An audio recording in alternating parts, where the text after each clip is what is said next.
Hey everyone, Simon from MTB Mag here. Today we're going to teach you how to do 3 easy tricks that you can learn how to do right in your driveway.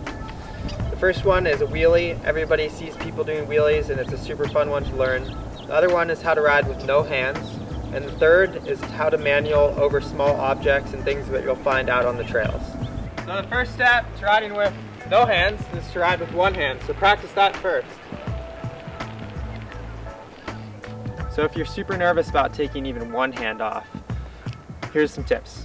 You don't want to be going too super slow. If you're going really slow, your bars are going to want to move all over the place. You want to keep momentum, so you want to be pedaling at maybe jogging speed. Take one hand off a little bit and just experiment with it. Hover it right over the grip so that you're ready to lock back on if you need to. So you don't want to have your seat all the way up or all the way down. You want to have it right in the middle so that you're balanced on the bike. Body position, you want your chest to be out. You don't want to be way too far forward over your bike, and you don't want to be hanging off the back. You want to be in a comfortable spot so that your hands can lock back onto the bars if you need to. So after you get riding with one hand dialed in, then the next step is to take the other hand off.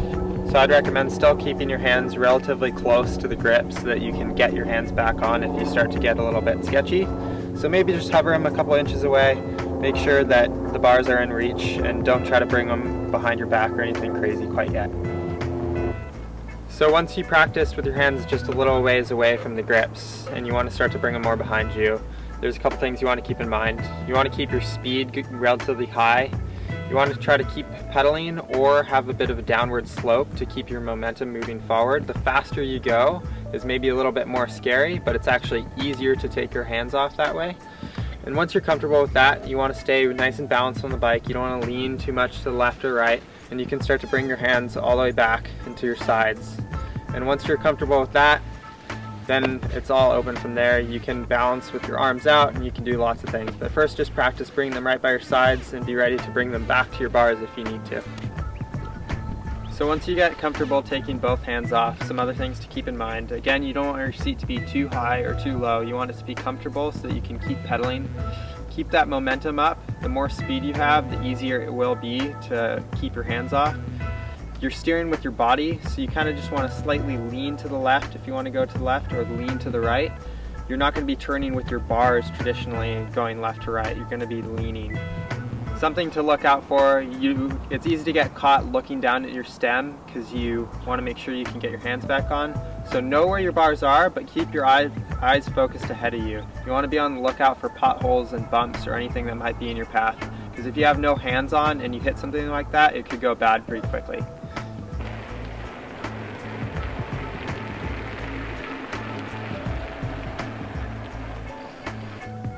So the other thing you want to keep in mind is you can always use your arms to help balance your weight. So it's kind of like your classic tightrope walker that has a big long pole to help them stay balanced. You can use your arms, especially when you're trying to turn to the left or the right, to kind of counteract your weight and kind of save yourself if you start to go too far in one direction. So use your arms, that helps a lot.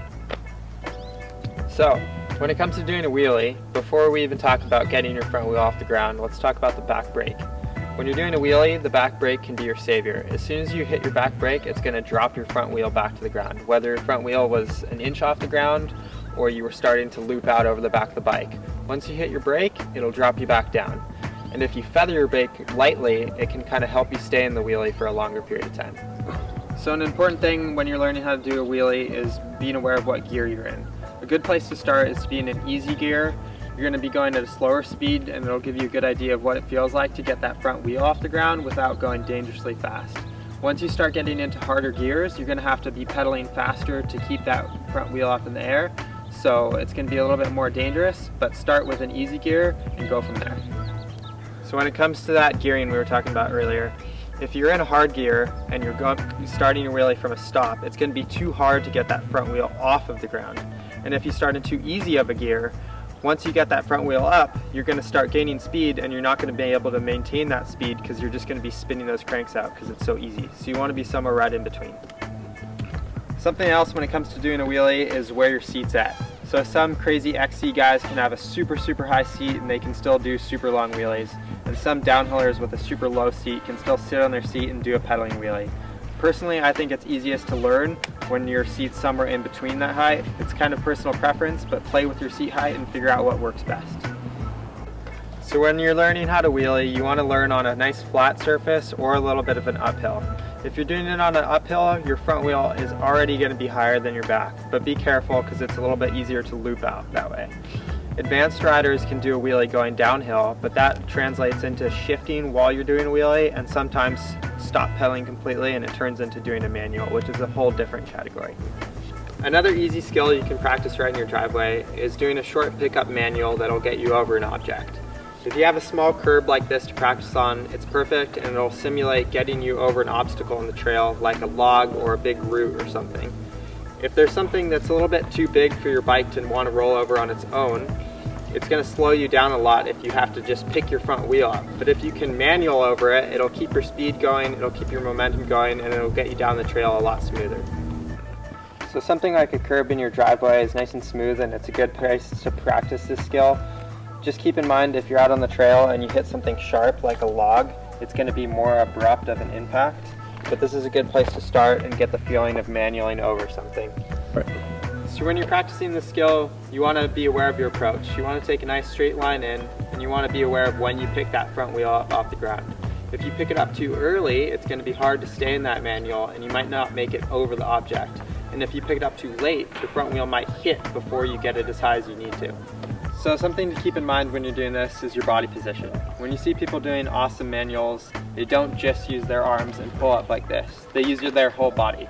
So you want to keep your elbows bent and you want to lean back into it with your lower back and your legs to get you over that back wheel. The more you're over the back wheel, the easier it is going to be to balance.